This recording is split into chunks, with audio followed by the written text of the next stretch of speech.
we are starting out early today, and I apologize. I was meaning to get my TV set up before we started. I've been struggling this morning. Delilah's finally up. She wasn't like herself yesterday. I don't know. Maybe it's because she hadn't seen me in so long or something like that, but she just wanted to stay by my side yesterday, which is, understandable. But I didn't notice her eating a whole lot. I made sure she got herself a chicken jerky and, just turn that just ever so slightly. Chicken jerky. And then she just kind of laid next to me all day. So I was worried that she might be getting a little under the weather. And then this morning she wakes up and she's her chipper little self. So I think she was just exhausted from not being around me. Probably wasn't sleeping as well as maybe she should have been sleeping while she's over at Laura's, because she wasn't. That was the first time she had stayed at Laura's in a while. She's used to staying at my mom's and with Binks and stuff like that. So anyways, she's been up playing around and all this other stuff this morning, so I know she's back to her chipper little self. So I'm trying to find I want to do it from the just saw Nancy Grace. There it is. There it is. I got it. So many of you know that we covered the case of Madeline Soto. She was from Orange County here in Florida. She actually disappeared on the same exact day as Sebastian Wayne Drake Rogers. They disappeared around the same time.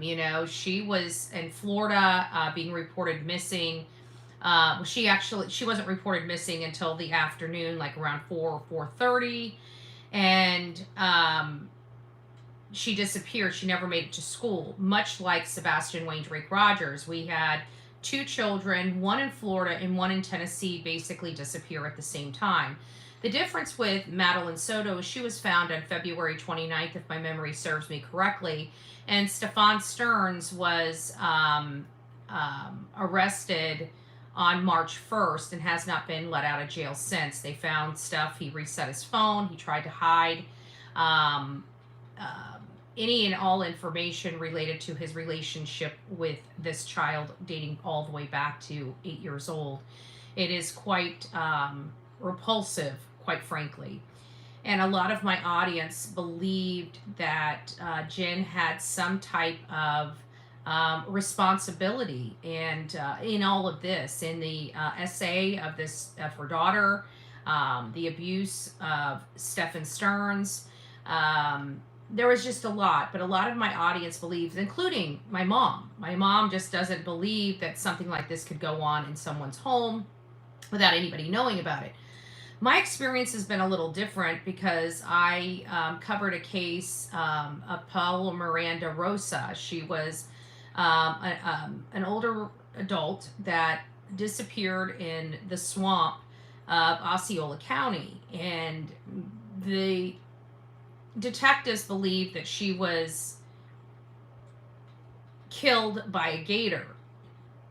Her family believes that she was abducted. So we spoke to a lot of people. There was a lot of nonprofits out there related to trafficking and abductions and things of that nature. And that's when I learned the stories of a lot of SA, abuse and HT abuse, and how that whole network worked. And there is a network in this area. So that was the first time, and hearing some of those stories about their abuse and how they were brought into the HT world, and most of their family never knew. So I know that there was reports. I know in people's minds, you live with people can be very deceptive. People can put on a facade. People know how to control an 8-year-old child up to a 13-year-old child and beyond. And so this was one of those cases where I felt like he preyed on the mother to get to the daughter. The mother had a lot of emotional issues and was, on a lot of pharmaceuticals prescribed by doctors. But as this case progressed, clearly it seems to me that the mom knows a lot more than she let on. Did she believe that Stephan Sterns would unalive her daughter? I don't think so. But did she know something unhealthy was going on in her under her roof? I believe so. I do believe so. And not only that, I look at people's behaviors, especially when they're talking to, say, law enforcement. Her daughter is deceased, her baby girl. If she was sitting there talking to detectives, you would assume she would be a face full of tears, much like I expect a lot of parents to be when their child doesn't come home and will never come home again. Moms especially lose their stuff. They're uncontrollable, inconsolable. I've seen it with my own eyes. People do grieve differently. The difference is people grieve. We're going through this already with another case, the Sebastian Waindrake Rogers case. The problem here is I don't see the lady grieving. I don't see the lady having problems talking about the possibility of her daughter being prego by the boyfriend. And I'm just sitting here thinking, my word, this lady is basically delusional. So I've been watching this morning. I'm absolutely shocked that the mom, I was a good supporter of Jen until we found more information. She's a woman that I knew had emotional problems based upon the medication we were hearing that she was taking. And then, everybody was sitting here saying that she had to have known. And I was like, well, I'd like a little more information. This is a woman that lost her daughter. And I just wanted more information before I said anything, whether one way or another, about this woman. And the problem is I don't understand how she can be speaking to these detectives so matter-of-factly. It doesn't bode well with what I would expect from a parent. And again, I'm equating the grieving differently in this equation, by the way. Hey, Crazy Times, it's nice to see you. This is the problem I have. I hope she gets charged. She's not going to. It sounds like she's got the deal. I'm shocked. So let's just turn this over. Let's just turn this around to Nancy Grace. This is where I was seeing it this morning, and I hadn't touched the Jen Soto case the Maddie Soto case or Jen Soto in quite some time, because we've been dealing with Sebastian Waindrake Rogers, which is still missing, even though both Maddie and Sebastian disappeared on the very same day. Florida handles their stuff a lot differently. They turn houses into crime scenes, whether they believe a child's a runaway or not. They process it as if the child was unalived in wherever they disappeared from. That's kind of how we roll in the state of Florida, and it makes it solves these cases a lot quicker than lollygagging around or kowtowing around. So we were able to get find this child in 3 days and charge the stepfather by the 4th day with something. So that's how we roll. Tennessee, on the other hand, much different. I don't know what kind of law I've said this for years. Obviously, they like to persecute people that are persecuting their state.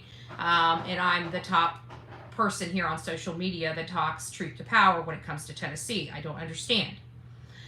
This is another case that I'm just going to say I don't understand. I believe the mom knew more and could have done more at this point from everything that I have researched and seen since some of the first times we've spoke about this. Now, we did hear and we did cover the charges that Stephan was charged with, which were really, really bad and really eye-opening, to say the least. It hurt my heart to hear what this child had gone through and what this child has been going through since she was 8 years old, without a doubt. Hey, Donna. Hey, Brianna. It's nice to see you. I know we're up a little early this morning, but this is, as you know, Oh, thank you. Betty's bling and it's nice to see you. Nice to see you. Um, I'm rolling early this morning so we can get to Sebastian Wayne Drake Rogers when people gets up. But this really bothered me, and I thought I'd make a live out of it versus a video because this is Nancy Grace, and she had a lot to say, and it's too hard to edit the size video that I would need. It's easier just to run live, so that's what I'm doing.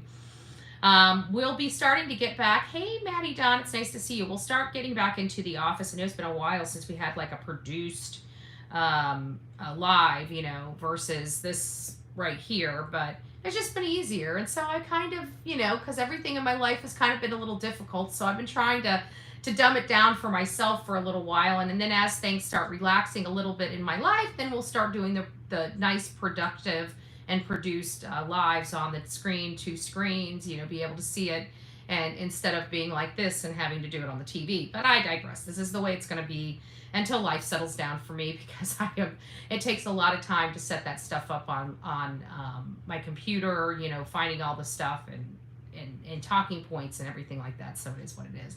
So Mitzi, it's nice to see you. Juicy Jello, hello, good morning.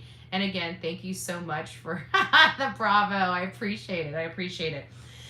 So I'm just going to turn this camera around a little bit, and I'm going to focus in on the TV in front of me. I haven't done that yet. I haven't set this, so mind the mess in front. There we go. Turn this down just a little bit. Let me get this. I've got no ceiling, so I've got to have wires everywhere in the living room. It just is what it is. So let's see what we got going on here. First, to Shannon Butler joining us, investigative reporter. I might have to turn that light down. TV9. Shannon, thank you for being with us. What do you believe it is the state can get from Mom Jen Soto that's so valuable they would give her immunity from prosecution? Well, they didn't tell us that they had any valuable information. What they said is they couldn't find anything that would connect her to any crime. Can you guys hear that okay? What they're doing is trying to use her to help with this case more than trying to continue to go after her in case that hurts the case down the road. She at least knows his behavior, so she does provide them some information, but they told us they just didn't have enough to charge her with anything in any of these scenarios. Shannon, nobody gets immunity ever from the state unless they've got something to add testimony-wise. If you cannot pin a crime on someone, if they're not connected to a crime, fine, don't prosecute them. But you don't have to give them immunity. Listen. I said, you guys, I need a good night's sleep. I need to take my meds. I just want to pause here. She needs to get some sleep. She needs to take her meds. She seems very self-absorbed, okay? She doesn't really care really about anybody else inside the household. I might have to turn that light off because it's just hitting right where she's at on the TV. But it just doesn't, to me, make sense that because you need to sleep, you think it's okay for your boyfriend to go sleep with your daughter in her bed. Not anything nasty or anything like, just sleeping in the bed with your daughter. It sounds like they had multiple beds in that house. More than 2 beds, okay? You'll hear that through this discussion. There was up to 3 or 4 beds in this condo. So why is it necessary for her boyfriend? I didn't know that. I thought this was a 2-room condo, and I can kind of understand you kick your boyfriend out. They got to sleep somewhere, okay? Not that it's any good. He should have put Maddie on the couch and slept in her bed if he needed to sleep in a bed or something to that effect. This doesn't make sense to me, and if it doesn't make sense to me, something's wrong. So I do understand that there were multiple beds in this room, but she just seems very, very, let me just go back a couple seconds, very, very self-absorbed. Let's listen to it again. Sent them to sleep upstairs in the guest bedroom so that I could get a good night's sleep. Suggested that we all sleep together in the same bed together, but not the easiest person to sleep with. She rolls around, she punches, she kicks. But it was So she wants to all three sleep in the beds together, but she's hard to sleep with because she rolls around, kicks, and punches in her sleep. I wonder why she does that. You know, maybe because she's having nightmares of what she's subjected to, potentially. You know, and I'd have to think that that's a reality, knowing what we know today. Crime scene photos. Jen Soto and her then live-in boyfriend were kicked out of the condo while police effected a search. We've obtained those photos. First, let's look at Maddie's room. Her room was essentially part of the downstairs living room, and it was essentially... So her bedroom was downstairs in the living room, and she's going to explain it, but these are like partitions that closed, as you can see through. So this girl really had no privacy to even change her clothes. She could shut the door, but, you know, with those marks on the doors, you could clearly see through to what was going on inside that bedroom.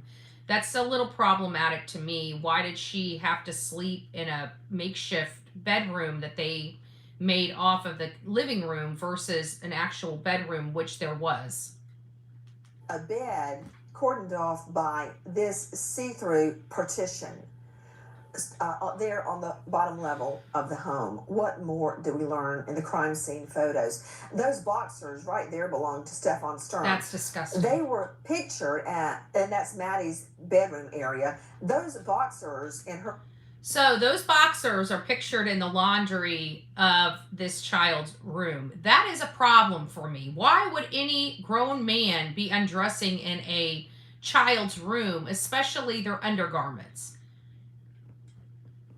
The laundry basket were pictured in the videos that were found on his phone. And then in the next photo, you see her bedding, Maddie Soto's bedding, which also appeared in the sex molestation videos on Stephan Sterns' home, according to police. That bedding proves it happened in the home. So we now know that, according to police, and the murder happened in the home. It's extremely poignant that on her bed are her little stuffed animals. But to another shot, all of that bedding, of course, becomes state's exhibits. We believe this is another room where Stephan Sterns slept on a case. So there's another room with another bed that this man slept in. Why would he ever have the need to sleep with Maddie? He had another room. There's no excuse at this point. This is not a two-bedroom, two-bed house. This has multiple beds in it. There's no excuse.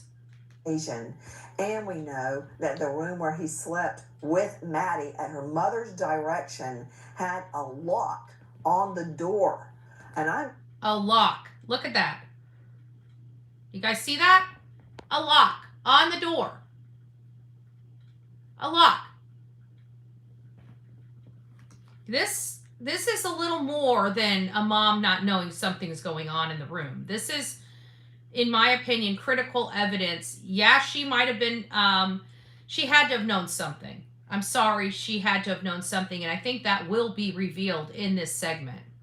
I mean, not just the kind that go with the doorknob, full-on locks. You are seeing crime scene photos that we obtained from police files. Back to Shannon Butler, joining us, WFTV 9.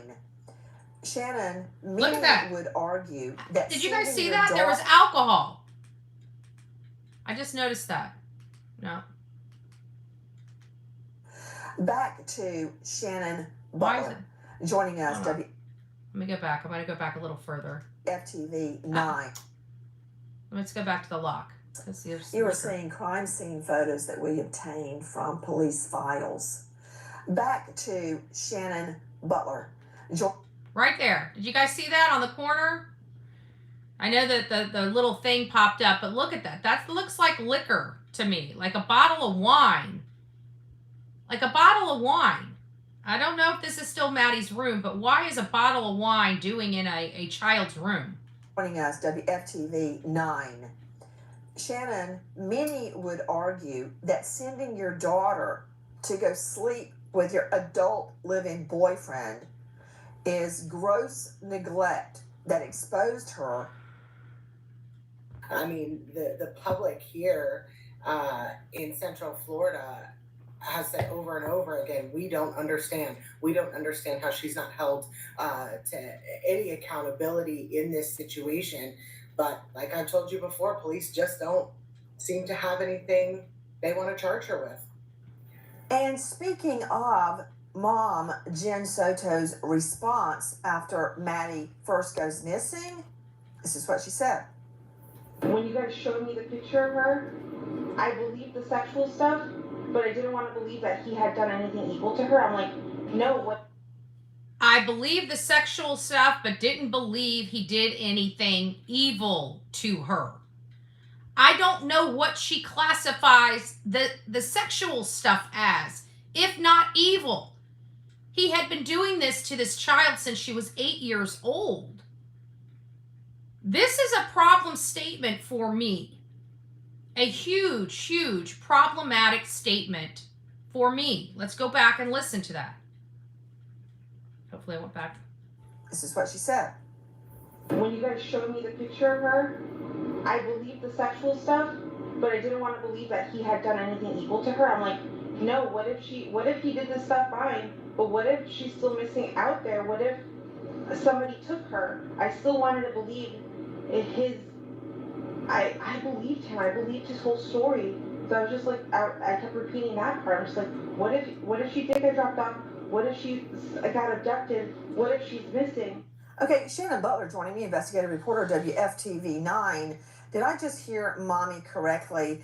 She says, when you showed me the picture of her, which I think is a euphemism for her boyfriend, her daughter. And See, did you guys read her lips? Did you guys read Nancy's lips? They silenced the word. They silenced the word, but it was the R word. The R word. I want you to look at Nancy Grace's lips. I'm going to go back just 10 seconds.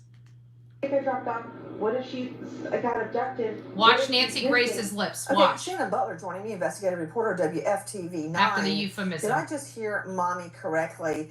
She says, when you showed me the picture of her, which I think is a euphemism Right here. for her boyfriend, her daughter, and videoing it on his cell phone, I think that's the... Did you guys see her voice, her lips? So her mom seems like, okay, well, that's not evil. That's a problem for me. If something like that happened to me, my mother wouldn't be giving anybody a pass. I can guarantee if any person that she had dated while I was growing up, they would probably be missing a digit. Okay? Not be casually talking about it like, oh, that's okay, but this is not. Like, it's okay to R Maddie, but not okay to, unalive her. That, the way Jen spoke of this is very, very, very problematic. This light is driving me crazy. Give me just a second.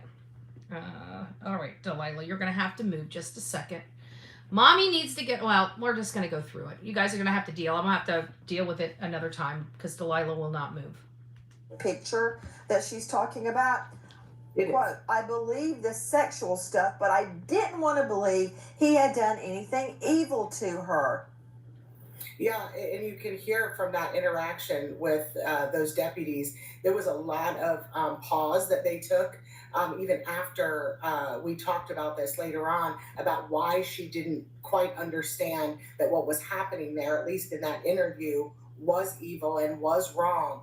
There was a lot of concern about that in the beginning. That's what started them really trying to take a look to see if there was any involvement with Jen Soto and what had happened to Madeline Soto. It was that comment right there that kind of started that ball rolling. She better have something explosive in exchange for immunity, which means she will not be prosecuted for anything. She will not be prosecuted for anything. This is where I truly have a problem. Hold on. You know what? All right, Delilah, you're going to have to say hi to everybody. See, I am my mommy's rock right now because I'm holding her down. All right, you guys are going to have to just bear with me. I got to turn that light off if we're going to have some type of decent.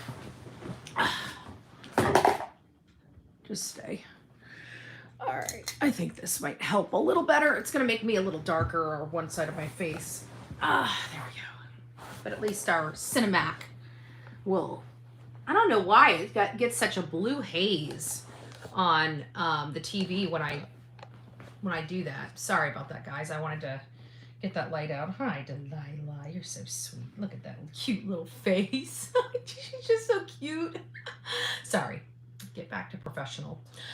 So let's get back to this. There we go. All right. It's still going to be a little blue. I don't know why it shows blue. It's not, I mean, she has blue behind her, but her face is a lot bluer than it looks to me. All right. Let's play. Deriving from those statements that she gave under immunity, but that's not all. Even after she realizes police are focusing on her live-in, listen. But that was me assuming that you guys had the wrong guy. I wanted to think he was a good guy still, but clearly he's not. After everything you guys have told me and have shown me, I know he's the worst person on this face of the earth right now. I started saying She has a hard time looking at Stephan, even to this day. She knows her daughter's dead. She knows that her boyfriend's in jail for her daughter's murder, and she still has a hard time believing that he did this. Like, she is struggling with it. She believed him. This is our problem here. When we have somebody that's not a parent to our children, and something happens to our children, we have to be smart enough to look in our home, because statistics show us bad things happen to kids inside their homes. Her daughter is missing. She's now knowing about that there's some kind of SA type of situation going on here. And this is supposed to be her boyfriend, her man. How is I don't know how that's not evil in her cranium, but apparently it's not. to him, like, I think they're focusing in on you. Like, we need to call your dad, and I think we need to get you a lawyer. We need to get you a lawyer. We think you're focusing in. Like, she's trying to help her daughter's abuser and murderer and wants to help him get an attorney. I am just still beside myself. I'm pretty sure many of you guys are as well. I feel like they're focusing on the wrong person. He kept saying the same thing. He kept repeating what I was repeating. That they're focusing on the wrong person. Okay. Raymond Ajudice, veteran defense attorney, former prosecutor. The mom says, hey, live in. They're focusing on you. We got to get you a lawyer. Pronto. What? Okay. Whoa. So she knows her daughter's missing. She knows the boyfriend was last with the daughter. She knows the boyfriend somehow knows what the daughter's wearing when she goes missing. She's sending them to bed together when she wants a good night's sleep. How she could sleep through that, I do not know. But now, when police let it be known, he is the suspect, the prime suspect. She's saying, hey, honey, we got to get you a lawyer. I mean, my fingers are tingling. Yes. What I would do if someone touched the twins. And she's trying to get him a lawyer? Nancy, clearly, prosecution here, and I think not to attack these deputies, they should have had a much more experienced either assistant district attorney or a serious investigator that specializes in crimes against women and children. They did not need to do the statement this way and give her immunity. She hasn't. She hasn't been accused of anything. And I think that's the way it's going to be unless the prosecution, and it's a very high burden, can find evidence of a crime against her outside of this statement. And the burden shifts to the prosecution to prove that the statement did not lead to the finding of any new evidence. They had enough evidence on his phone alone to put him with a no bond, and that would be here in Atlanta, on the images, the child porn images on his phone. You let him sit, you let them stew, and you continue to investigate the case. But she's got immunity, and the prosecution, unless they know something else up their sleeve against her, she's got that pass, Nancy, to get out of jail. I sent them to sleep upstairs in the guest bedroom so that I could get a good night's sleep. I think we need to get you a lawyer. But that was me assuming that you guys had the wrong guy, not that he had done all this to her. The most important thing today is... But you know what bothers me the most about those statements from her, guys? Oh, hey, VA, it's nice to see you. MJ, good morning, Rod. Too many shoes, it's nice to see you. It's her behavior. It's her demeanor. Her daughter is gone. Her daughter was essayed from the age of 8 and then unalived by her abuser, which happens to be Jennifer's boyfriend. And she's not a blubbering mess. It's her demeanor that I'm having such a problem with in this interview. It's mind-boggling to me with Jennifer's behavior. We as parents are supposed to be our children's main advocate, protection, their true safe place. I agree with that 100%. Tell the truth. I also explained derivative use immunity, which means if you said that there was a gun, and obviously there's no gun in this case, buried in your attorney's yard, we couldn't go dig up that gun if you told us that, oh yeah, there's the gun that was used is right there. We wouldn't be able to do that. We would have to show that we learned all those things independently from this interview. It's called derivative use immunity. Hey, ER Blues. Lawyers love to make everything sound so complicated, and they also like to throw in Latin phrases, so be ready for that. Derivative use immunity. Immunity is like an immunization, right? That protects you from, let's just say, the measles or the mumps, the vaccine. Immunity in this case means immunity from prosecution in exchange for your statement. Derivative use immunity means you can't be prosecuted from anything that comes from your statement. That is what derivative use immunity means. And that is problematic. It seems like law enforcement has determined they do not want to charge Maddie Soto, and they want to make sure nobody else can either. And I don't understand that. We have a young child gone, and her life on this earth was not pleasant, much like Sebastian Wayne Drake Rogers. Always in trouble, can't go to friends, doesn't go out the house, but just disappeared. She was sheltered. Maddie was sheltered much like that.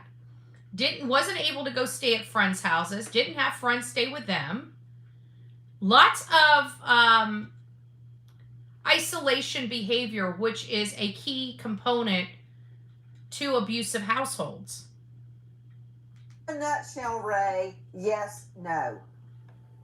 Yes, absolutely. I would charge you can do it in one word. You owe me $1. Okay.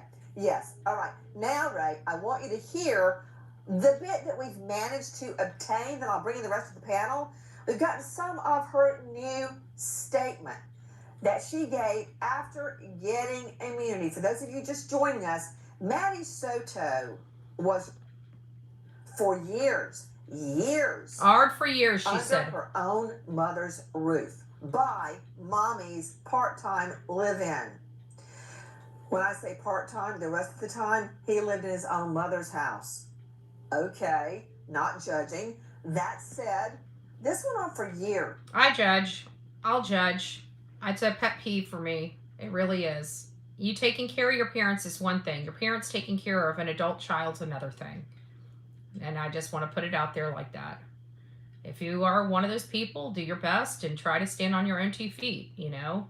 Everybody's got to walk through troubled times. I mean, a lot of people out there, like guidance, that doesn't have parents to fall back on. They're gone. It's sad. Little Maddie used to tell people, isn't this right, Shannon Butler, joining us WFTV 9? I don't either, Betty. As soon as she was old enough, which I believe she thought was 13, she was leaving the home and going to live in the woods. I'm going to have to bring in a streak on this. Dr. Melina Riba joining us. But Shannon, I've never heard one of my children say, I'm moving out and I'm going to live in the wild rather than live in this house. That should have been a big red flag Amen. to everybody. That she wanted to go live in a tree house rather than in her own condo. There was all sorts of things that the friends had said, and one of those was about living in the woods. But then another friend would say, you know, she really liked Stephan Sterns, and they were very close, and she was with him a lot, and they had a really close relationship. That gives me goosebumps when we hear friends saying she had such a close relationship with him. You know, it just gives me goosebumps. It just does something to me to hear that she was really close, really liked Stephan. You know, this child had no clue what a normal life was because her life was so diluted at such a young age. So Good morning, Hen House. That maybe that had been more of a red flag if there wasn't such a flip-flop on that she wanted to leave home, but that her friends just thought they had this really close relationship. I mean, for those of us who know the story now, that should have been a red flag too, but it just wasn't to her little friends. They just thought, you know, that he was a nice guy, a boyfriend of her mom's that really took I don't want to say liking, but it made a close relationship with Madeline. But that too, now we know, was probably a bit of a red flag. Joining me, Allie Neal, longtime colleague, co-founder of Revved Up Kids, fighting to protect children from sex abuse and trafficking. It's worth a look at revvedupkids.org. Allie, thank you for being with us. Allie, that's a common misconception. Let me just first throw you something that you've taught for years. An adult doesn't need a child's help. So if a child says, this guy asked me to find his puppy, don't get near that car. An adult doesn't need a child to help find the puppy. Same thing here. What is a grown man doing befriending a little girl and showing her such special interest? That should have been a signal. Yes. So, Nancy, that's a yes and a no, because this is the mother's longtime partner. This is a family dynamic. So it's different than a stranger asking someone to help with a lost puppy. This is somebody who lives in her home. I'm sort of sticking on this runaway to live in the woods piece of it right now, and part of it might have been that this was a really dysfunctional couple, and that causes trauma to a child in the home too. So I assume some of it. And we know that this was a dysfunctional couple because we heard from from Jennifer's friends that outlined early on some of the things that she saw going on in the house, predominantly with a pew-pew, and removed herself from the situation and never went back to the house again.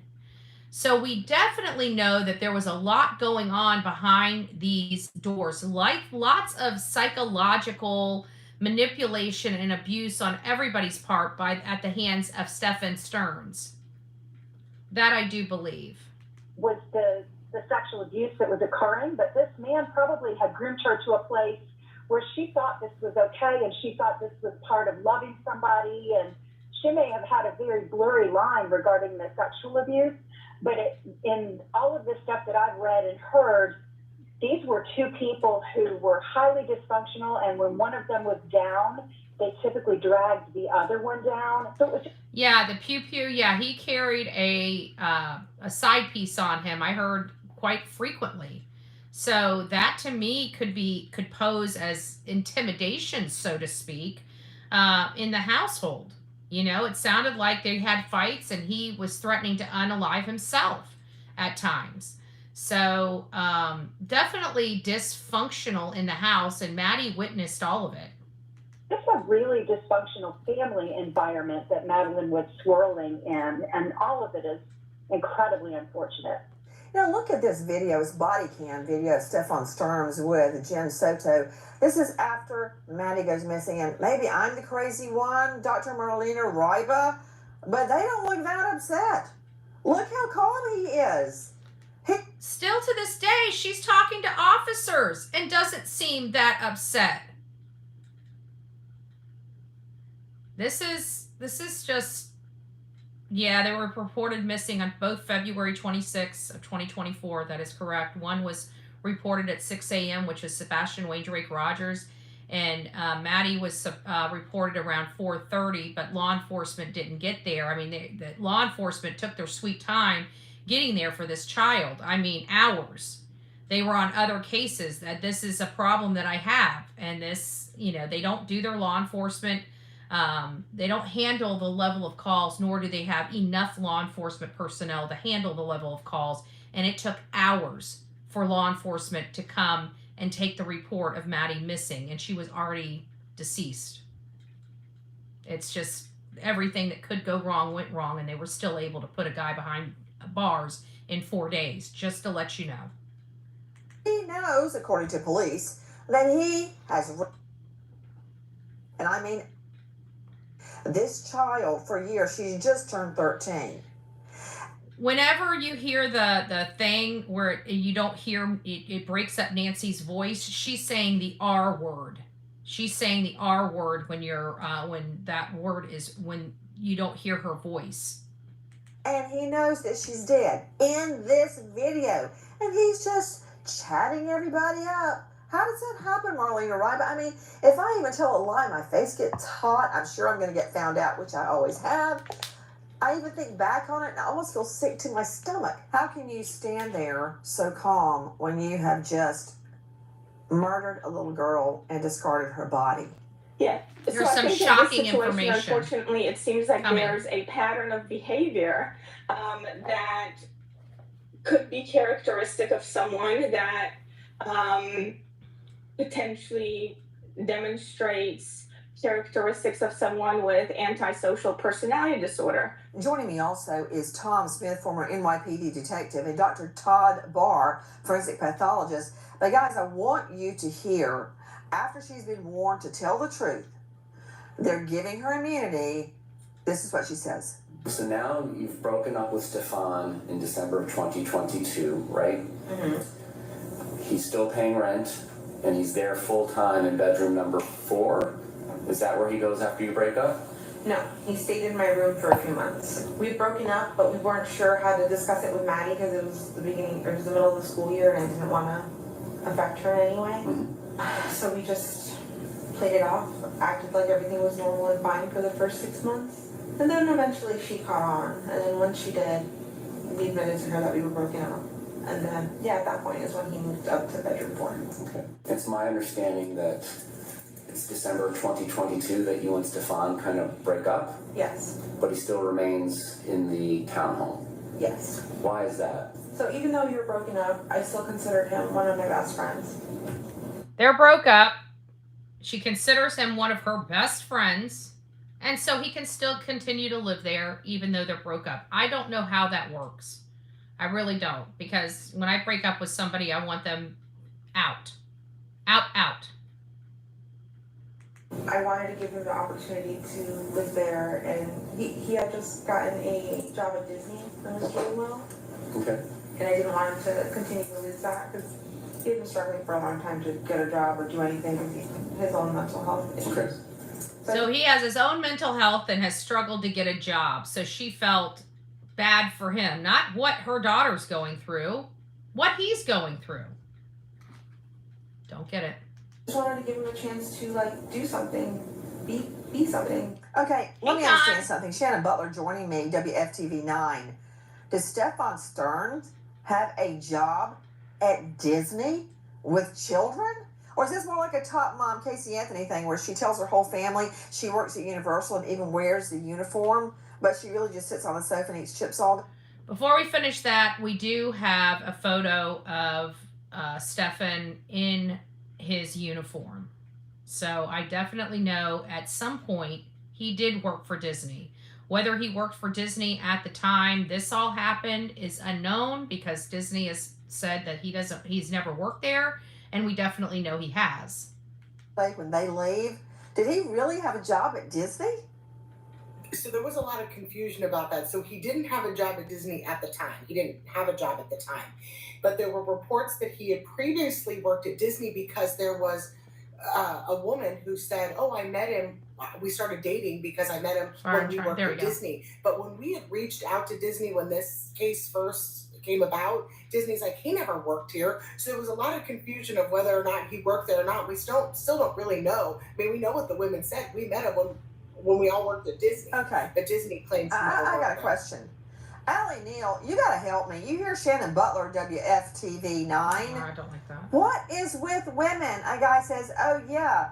Let's see. I'm a brain surgeon and I work at Mount Sinai. What? You don't check that out? You bring a guy into your home and let him physically sleep with your little girl night after night after night, and you don't check him out? This guy didn't work at Disney any more than I do. Honestly, in this day and age, Nancy, it shocks me that anybody doesn't do a deep dive background check on any new person coming into their life, especially if they have children. It's just unfathomable to me that people don't go to Google and figure this stuff out. But also, there might have been nothing on Google that would have told her that he was a problem. He could put on his LinkedIn that he worked at Disney, and unless she called for a reference check, how does she know for sure? Or ask for his Disney ID, maybe. Go to Disney? You think I haven't been to my husband's office? Oh, yes, I have. My understanding is Jen worked for Disney too.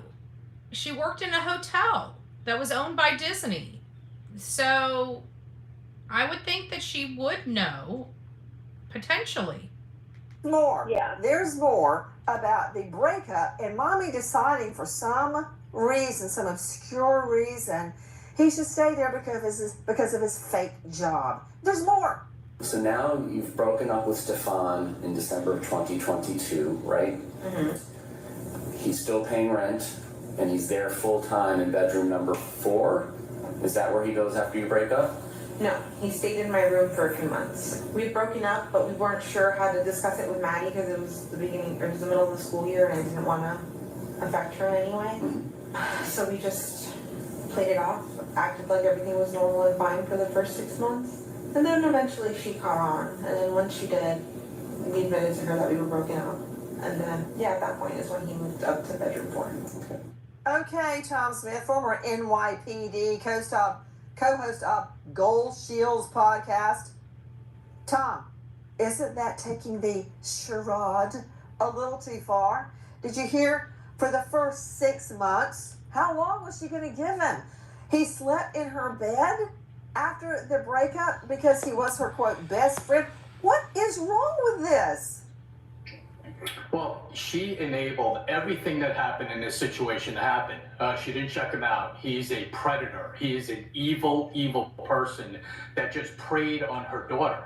And she just shrugged it off. I mean, you hear the way she talks and her just calmness of everything going on. You know, part of interviews, Nancy, as you know, is getting the information, but also observing how it's being talked about and how it's being I agree, BA. And those are signs that should lead detectives looking more into what her actions are, what she knows, and what the enabling part of this situation was her fault.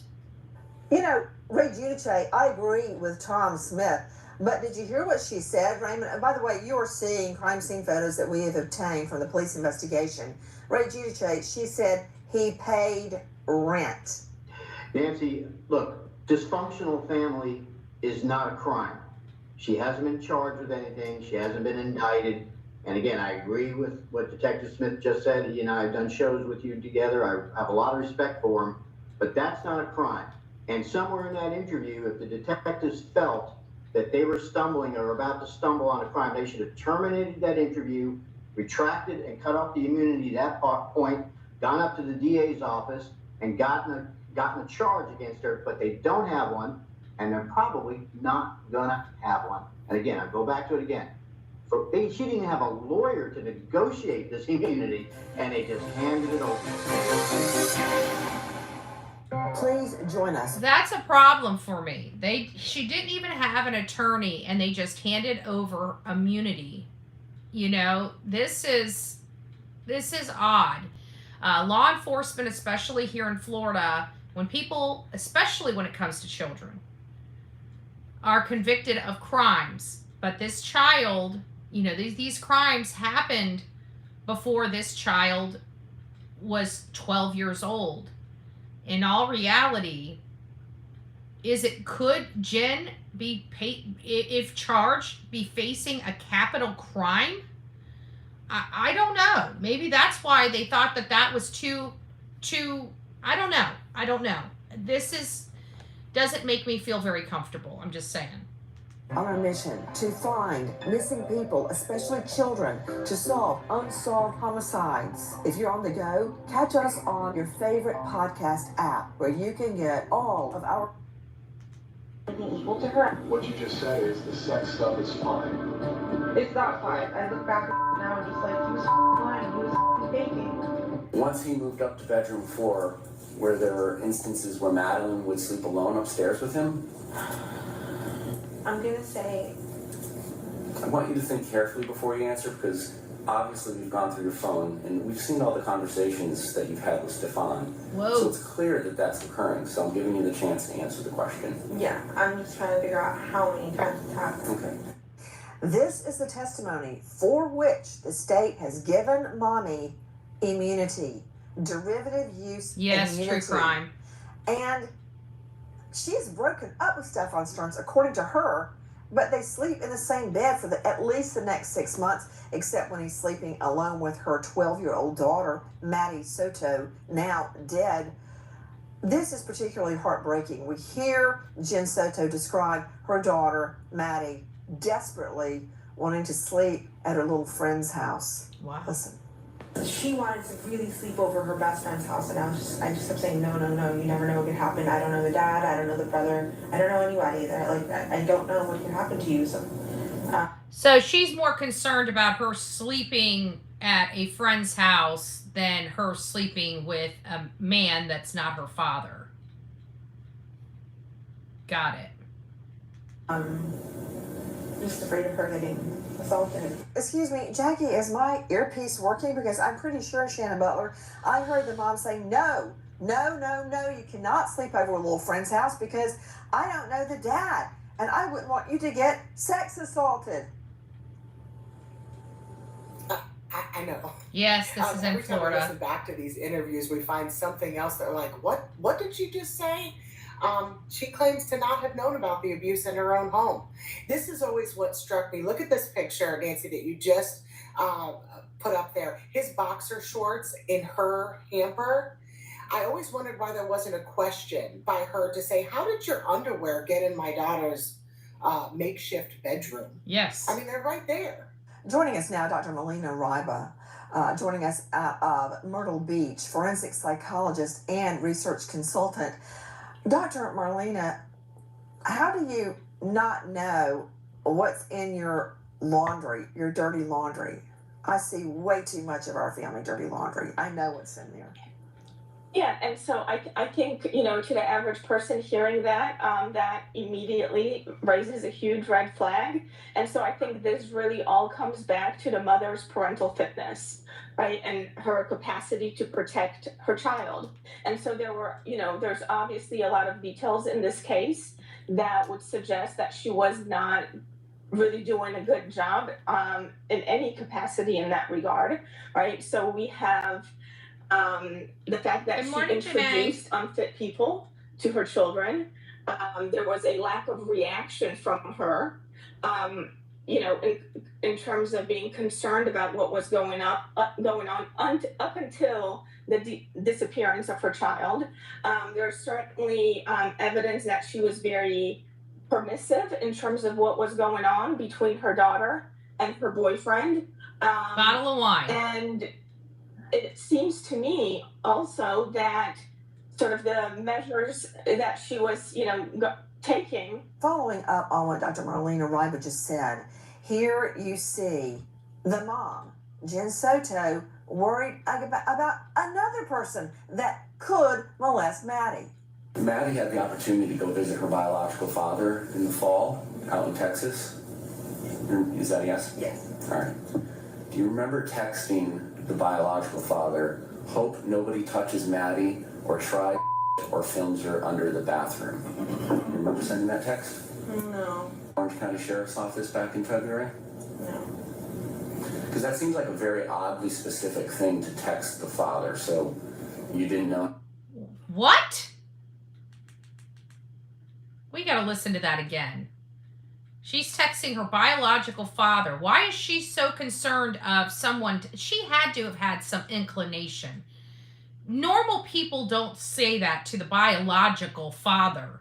I don't recall the last time I've ever heard of a custody exchange where they make a statement like that to a What?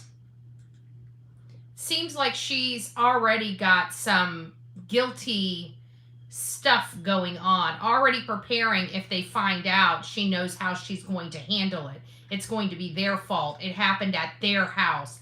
I can already foresee this being set up. That's a problem for me. And that's hard for me to explain away or say, oh my gosh, this person, that's odd. Let's acknowledge that.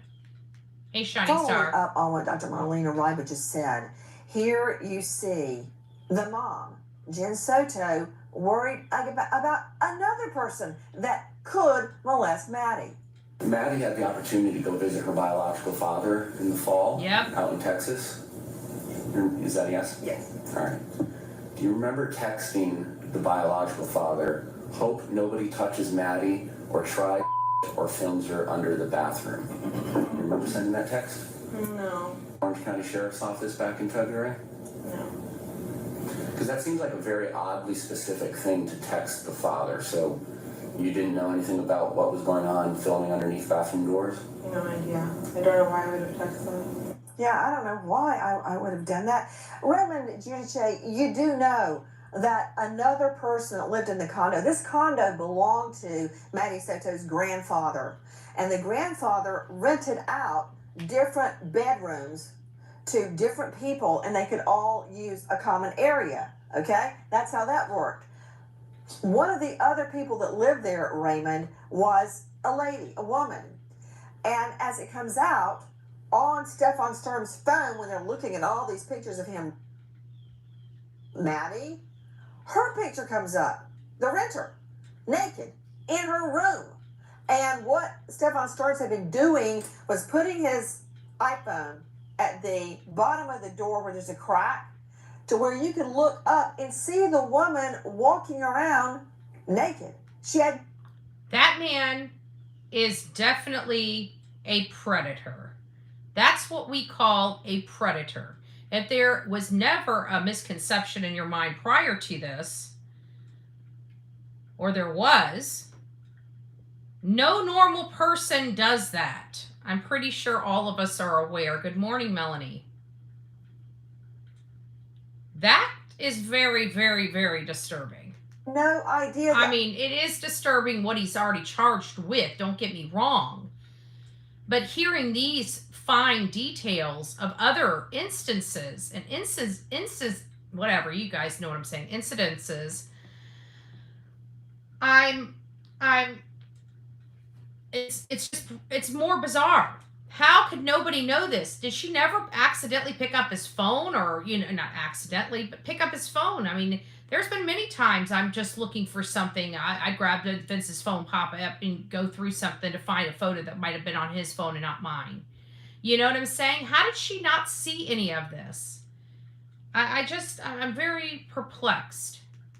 Maddie, her picture comes up, the renter, naked, in her room.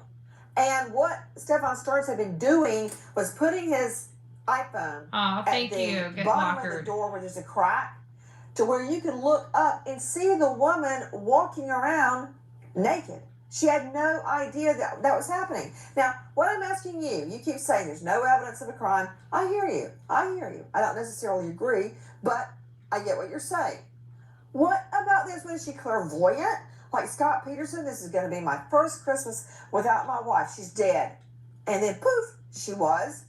Here, Jen Soto is saying to the bio dad, I hope nobody touches Maddie or tries, expletive, or films her under the bathroom door. Wow. Oh my gosh, so she knew. That acknowledges that Jen had seen something, don't you think? If that's in her conscious mind, and where she's saying that to, and then we find out that Stephan has done that? What would make her think that anybody would do that? She had to have seen that video. And if she's seen that video, she had to come across some of the stuff he was doing to Maddie. And they gave her immunity. Just, I think I'm as shocked as everybody else. Isn't that quite the coinky-dink, Ray? Well, Inspector Clouseau gives her Hey, a Wendy. get out of jail pass, and that now includes, as we continue to expand this interview, any of these text messages that she may or may not have sent to link it to any charges against her. So, you know, she's not charged with anything. I keep repeating it. And probably the reason is, or at least a solid reason, is this ridiculously tactically improper interview and the grant of the immunity. So Nancy, she should get a lawyer, but these guys really, quite frankly, have made it that she doesn't have to waste the money. Joining us now. Wow. Great job, Osceola County. Great job. Great job. Hopefully they got a damn good reason. Is Dr. Todd Barr, board certified anatomic, clinical, and forensic pathologist. He is at the Franklin County Forensic Science Center and the Office of the Coroner in Columbus, and featured in Thin Places, Essays from In Between. Dr. Barr, thank you for being with us. Dr. Barr, we also learned Yes, Monique. that Maddie's mother, Jen You are Soto, absolutely correct. a very scientific chart of Maddie's menstrual periods, and even had multiple. This is going to get disturbing, guys. Trigger warning. It would be arguable that she knew her 12-year-old daughter was having sex, but with who? You would think so. I mean, she is as much admitted to this, that she knew about this, that this was going on, and makes excuses for him, which I just don't understand this. I mean, she basically had the power to save her own daughter's life. Dr. Todd Barr joining us, guys, board certified anatomic, clinical, and forensic pathologist. Even with the degree of decomp, now it had only been a couple of days before her body was found, but she is out in the elements, and it is Florida. How would you be able to tell? This is precautionary, doctor, and you've been through plenty of trials to understand my concern. I think the video will come in off of his cell phone, but what if it doesn't? The state's got to be ready to prove that he, Stephan Sterns, Maddie Soto, who had just turned 13 years old. So how can we go about proving, even with the body in a partial state of decomposition, how can we prove she was, and how can we prove she was? Well, they would most likely have collected a sexual assault kit in this particular case. Now, sexual assault kits are only valuable up to a point. After Good 3 or morning, 4 Peggy. days of Pebbles, nice to decomposition, see you. It's me, being Jen. able to get viable sperm from a sexual assault kit would be difficult. That being said, it has been done, but the longer time goes on, the less evidence you're going to have. But they would also be able to obtain evidentiary information from the clothing that she was wearing. Whatever swabs that they could collect from the clothing, from her body, and do DNA testing. Of course, with him living in the condo with her, his DNA is going to be on her. The night that Jen Soto's condo is searched, she and Sterns have to get out. So where do they go? They go to a hotel along with Sterns's parents. Listen what happens in the middle of the night. We checked into the rooms. They had 239, I had 203. Opposite ends of the building. I brought my stuff up, went over and said goodnight, and then hit the sack. After you guys went to your separate ways, when's the next time you talked to your separate? I got up at 6:30, 3 hours sleep, and went to the office. because I figured he'd be sleeping in, crashed and burned, and didn't speak to Jen until 10:45-ish, and she called and asked if Stephan was with me, and I said, no. Why? Well, he's not here. Well, I think we know where he was. Shannon Butler joining me, WFTV 9.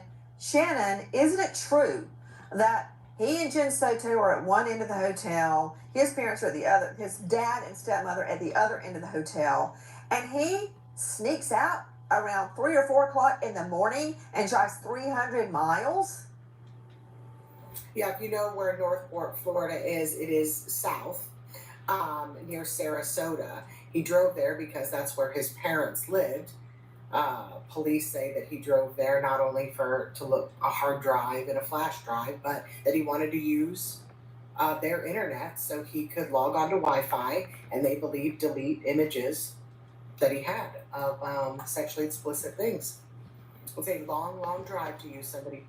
You're seeing the car trunk and car that police believe transported Maddie's dead body. According to police who followed, we now know, tracked the 2 cars, including Jen Soto's car, through license grabbers, red light cams, surveillance cams, to a garage where he reportedly took Maddie's body out of the seatbelt and put it in the trunk. So, hey, Ray Giudice, that's not odd at all that you wake up at 3, 4 o'clock in the morning and drive 150 miles each way to your mom's home and try to log on to the Wi-Fi. Not odd. I never knew that detail. That he drove to Northport in the middle of the search because they were searching their house. They immediately turned the house into a crime scene here in Florida. So they wouldn't have been able to stay there because they're not allowed to contaminate the crime scene. So they had to go stay in a hotel.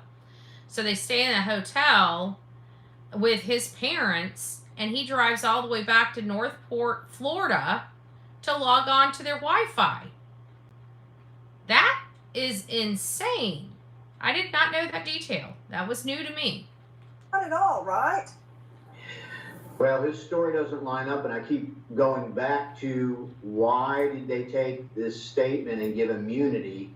Because as we go through this story today, in a systematic approach, the detectives had all of that tracking. They have what you just brought up, which is extremely suspicious at the minimum, and lots of evidence. So why did they give her immunity? I guess they really feel that she didn't commit a crime. That's the only thing I can think of. Well, take a listen to what? This is Stephan Sterns' father, Christopher, speaking in a police interview. Here's Stephan Sterns' explanation of why he was missing for 300 miles. Okay? That's several hours driving through Florida in the middle of the night. Listen. Well, he had an energy drink in his hand. He said he got lost. You know, in the back roads. Hell, I got lost, and I had a GPS. So like my partner said, we're not here to waste your time. You've been in this line of work before. Did he tell you he was in Northport today? I'm assuming he did, based on your reaction. To Tom Smith, former NYPD detective, co-host of a hit podcast. I don't know what that was they were showing on TV. You can find him at thegoldshieldshow.com. Tom, so the little girl is missing. They have to get out of the condo for the condo to be processed by police, and he drives about 6 hours round trip in the middle of the night, shows up and says he got lost. Yeah, not buying it. Sorry. 30 years of experience would lead me to believe that's a lie. But here's the other thing. You know, if you're up on him and you're thinking of him as a suspect and they move away from that area, set up a surveillance on him. Set up a surveillance on where he's staying just in case something like this happens. You don't have her body yet, which means it's still out there. The more police pressure that's put on him, the more he's going to panic and make a move like this. So why not set something up in the area just in case something like this happens? You follow him, then you got him. So what does Stephan Sterns' mother, Deborah, have to say when she finds out He showed up at her house 150 miles away in the middle of the night to log onto her Wi-Fi and delete photos. Listen. That mother, you know what stopped you from getting in the house? He didn't have a garage door opener. The front door lock is not working well. Yep. And I had put the lock on the slider. Okay. Detectives now believe Sterns never intended to enter his parents' home, but wanted to use their Wi-Fi to delete images and videos depicting his years-long abuse of Maddie from his Google account. Sterns was unsuccessful, and investigators recovered the deleted files. Despite the turn away from Christopher Sterns' storage unit, he still decides to search the items inside. Sterns discovers 2 flash drives in a box of his son's belongings. Investigators find one of the drives containing nearly 35,000 images of child pornography. Oh my God. 35,000 images of child porn. Oh my to show God. the Butler WFTV9. That I never heard about either. That is a bombshell. 35,000. Holy smokes. This dude was twisted and bent like a pretzel. Jeez Louise. Why did they charge him with that? That's what I don't understand. Why wasn't he charged with any of that? 35,000 images. I can't. What? I know even we were shocked at that number when they first charged him, because remember they charged him with that before they charged her. Oh, did they? I didn't know they had 35,000. I didn't think it was 35,000. They charged him with images, but not 30. Was it 35,000? I have to go back to that charging. Sorry, guys. I gotta let Delilah up on the. Come on. I gotta plug up. We're not plugged up, and I'm losing juice. Come on. If you're gonna get up, get up. Come. Okay. All right. Somebody's gotta. Did anybody remember 35? I remember he was charged with the images first, but I never heard it was 35,000. What do you mean? This is not a accessory supported. It's a charger. There we go. Yes, 35,000. Holy crap. How did I forget that detail? Wow.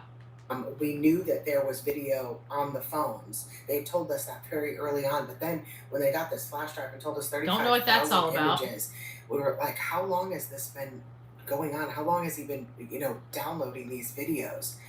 We still don't have an answer to that. I mean, we know it was years, but we don't know if it was 20 years or just the years he had been abusing her. It just got worse and worse as time went on as we started to look into this case.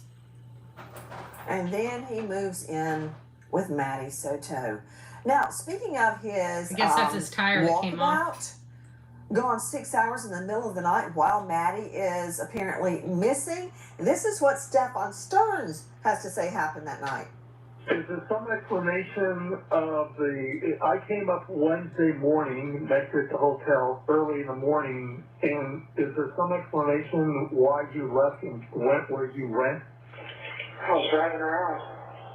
I had wanted to grab a few things and get my ducks in a row, kind of prepare myself for whatever was coming, but I couldn't find what I was looking for. And then I ended up just kind of driving around aimlessly.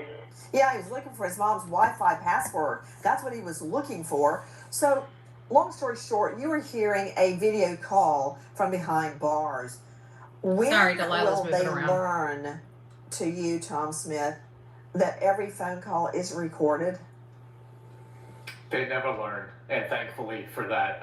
You have the right to remain silent goes over their head, and don't talk on the phone goes over their head, and thankfully for that, because there's so much information that's given or taken from those calls that are vital to the investigation, just like this one. Well, this is what Father Christopher Sterns has to say.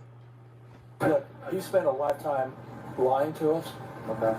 And it's just never gotten better. And he fed me some bull the other day. And before I left the house the other night, I turned to my wife and I said, do we really know Stephan? Can we honestly say we really know? And she got really kind of defensive a little bit. I said, I'm not saying that he did something, but can we honestly say we really know? Will he be able to convince a jury? His dad wasn't fooled at all. His dad was not fooled at all. Do we really know our own son? That's a powerful statement. That's a real powerful statement. Of his innocence. Remember, both he and Jen Soto are innocent in our country until proven guilty in a court of law beyond a reasonable doubt. At this time, Jen Soto has not been named a suspect or a person of interest. In fact, the state has entered a deal with her, giving her immunity in exchange for testimony. We stop now and remember an American hero, Sergeant Patrick Michael Sondren, Peach County Sheriff's, Georgia.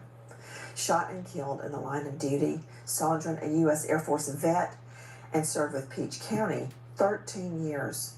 Survived by wife, now widow, Melissa, and 3 children, Skylar, Ethan, and Sierra.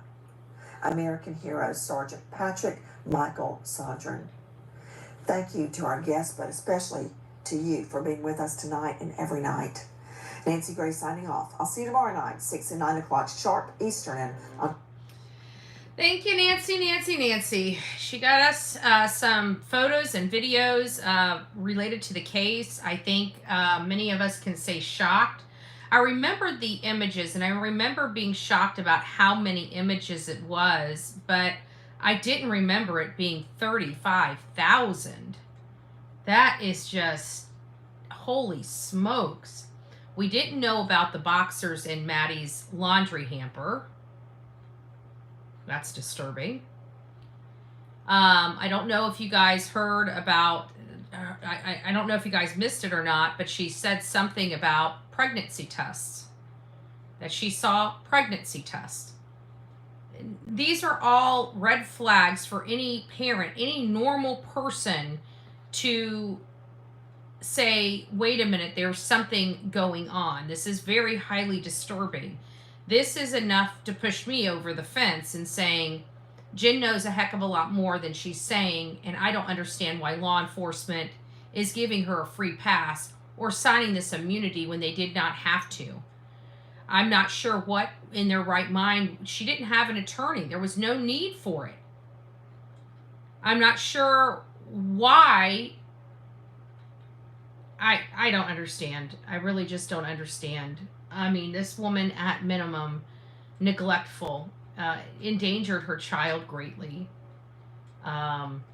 was passive and dismissive over everything. Hey, Crime Stories, it's nice to see you. You know, it's just, I'm kind of beside myself that this is the information that law enforcement was able to acquire, and they chose to give her a immunity agreement as opposed to matching bracelets. There must be more is what keeps ringing true in my head. There must be more. She must have the nail in the coffin for Stephan that they're not releasing yet.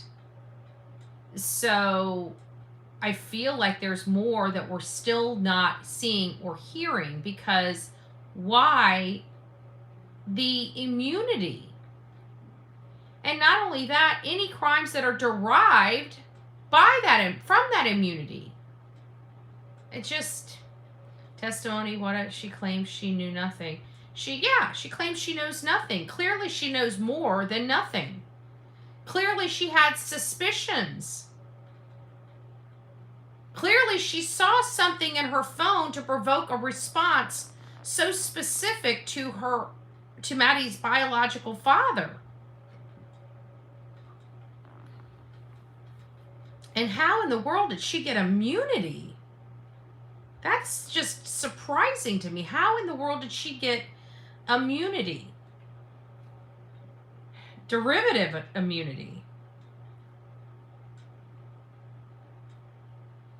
Seemed in the whole thing about she needed to sleep. I mean, I get you need to sleep, but at what cost? It just seemed like she was so, she chose a man over, it's just a classic, she chose a man over her daughter. It seems like she wanted him around so much, because what other woman would break up with somebody and let them sleep in the same room for 6 months? I mean, that doesn't even remotely make sense. You know? So it's bizarre to me. And it sounds like one other thing I found out, which is even a little more concerning, is that was her grandfather's condo and he rented out the rooms. That means she had no control over who was renting a room out around her young daughter. And if they were only renting, let's say, 2 rooms in the whole entire house, and Stephan was paying rent, would he only be paying rent on her room? I mean, I've got so many questions about this case that just keep going and going and going. And we've had questions since the beginning of this case, going and going and going. But if anybody has any questions whether Stephan and Jen have problems, I think it's clear. I'm very disappointed. Jen will face no consequences for her reprehensible conduct and action in failing to protect her daughter. Hey, Julie. Good morning. 21 months. Good gracious. God bless you. I hope you're doing well. I hope you're doing well, my love. I'm such a helicopter parent that my child thinks tiptoeing to the restroom will keep me from waking up. I've been awake since 2 a.m. bathroom break. That's funny. I feel for jurors on this one. Can you? Oh my gosh. Yeah, that's going to have to be, this is going to have to be a very, very, very delicate process because of the sensitivity of this particular case with so much visual evidence. So it's highly disturbing. I can't. So I think there's going to be portions of this case that are going to be tried that the public will not be able to participate in. You know, I even if it's a public trial, I don't know how they're going to handle the images and the videos in this trial. This is going to be very interesting. I know that there's been cases, maybe we need to look into cases of this sensitive nature to get an idea of the process, but this, you know, out of all the cases we've covered, we've only been covering the trials of everything we cover just in, you know, recently, like in the last year and a half, but we don't, when we're done with a case, we really don't follow it to trial. Our audience follows it to trial, but we don't. And the only one that we really followed through was the Alec Murdaugh case. It's going to be the Idaho 4. You know, we do have some, and this one here, I'm not sure how. We just don't cover the SA cases live on this channel, so I truly just don't know the process of how the courts are going to handle this level of sensitivity. JS offered up. I think that's kind of it. And I getting back to that. Thank you for getting back on track, Diane. But getting back to that, you know, it just seemed to me that like Jen's a pretty girl, but she's not like gorgeous, you know what I'm saying? She's a beautiful woman, but she's not gorgeous. And Stephan was tall, dark, and handsome. This was probably her dream come true, and she just wanted to make it work with him because she may never have an opportunity to have a tall, dark, and handsome guy like Stephan. I mean, I'll be honest, he's a good-looking man. You look at photos. to me, I've said this from the beginning, and it's no offense. I'm not trying to be offensive. I'm trying to be observant. And to me, they just seemed a little odd. You know, it seemed like he would be more inclined to arm Candy than a mom with a daughter. I mean, there was just something there. You know, that's what made me immediately think that he preyed on the mom to get to the daughter, because his abuse started almost immediately. Reminds me of Wendy Adelson. She was given the same type of immunity. She would testify in court. She can still face charges after the trial of her mother, apparently. Wow. Yeah, I'm unsure.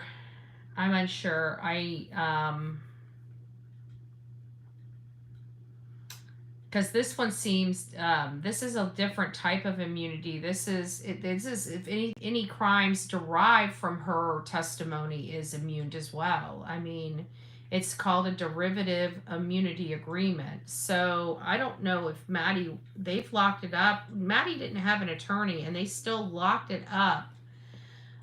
So she will never face any type of consequences at all. He reminds me of my ex-husband. Made me sick the second I saw him. Their souls are black, in my opinion. Yeah, well, we heard a little bit about him. He stayed with a friend. I remember this vaguely, but, you know, it's been a while since we covered the Maddie Soto case. And I remember, I think it was one of his high school friends, if I'm recalling correctly. Can't remember the person's name. Said he was over there, and that he stole a camera and was watching his mother from the garage through the window or something. It was creepy, the story that somebody had mentioned, but this is dating back many, many, many years ago that Stephan has been like this. And I think that's why it was really no surprise to his family, his mom and his dad, that he would do something like this. You know, mom and dads know, whether they talk about it or not, they know their children. That's why it upsets me so much when they don't seek help or something like that, if they see their child, you know, going down a dark area. So it's, in most cases, parents know their child, know that, you know, what kind of problems they had with them in their upbringing and you know, growing up and stuff like that. So my internet is playing games this morning. I can see chat, but not Betty. Well, hello. Maybe it's because I'm a hot mess express. She's always sleeping next to me. Talking about chaos. I hope you guys are doing well. All right, guys. Well, that's my take on it. You know, this was upsetting, and you guys know I was because, and I explained it early on when we were talking about Maddie Soto. I really didn't I wanted to give the mom a benefit of the doubt, because I knew she had psychological issues. She was on medication, which could be preyed upon and manipulated very easily, you know. And then we had her friend come out and talk about how Stephan, you know, got all upset and threatened to unalive himself in front of her and Jen and everybody, and that's why she never went back over to the house again. It seemed like it was a very toxic environment full of mind effing. And so I thought maybe she was just kind of checked out.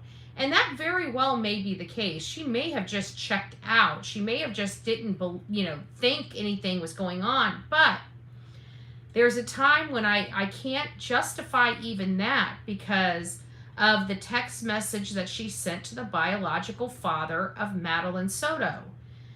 That was really specific. And then to find out that there was a very specific action Stephan did to another tenant in the house, that's what makes me ultra sus that she had to have known Stephan had these weird proclivities.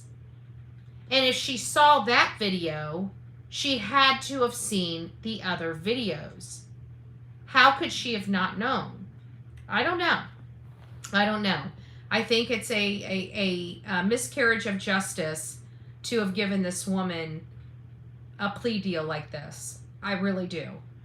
Anyways, don't forget to like, share, and subscribe. And once this live ends, if you guys want to leave a comment, please leave a comment about how you feel about this case from the beginning to the end. I have to be honest with you. I trust law enforcement, and whenever you see a crime, you charge that crime unless you absolutely need the person's testimony. I do believe in immunity agreements to get the job done. I do, whether some people do or not. I do believe that they are a very good tool. But did they really need it? And it didn't sound like they needed it. So why was it being offered, and why was it being signed? Usually that's something an attorney does. And from my understanding, she didn't have an attorney. So why would it have just been freely offered? It bothers me. It really does.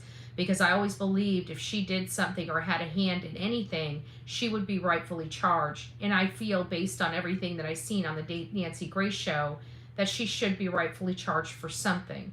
You know, negligence, endangering her daughter. She endangered her freaking daughter, and her daughter is gone. And then to find out she has been abused since she was 8 years old, I just can't. It's not just Stephan, it's the environment that was cultivated that allowed Stephan to thrive that I have a problem with as well.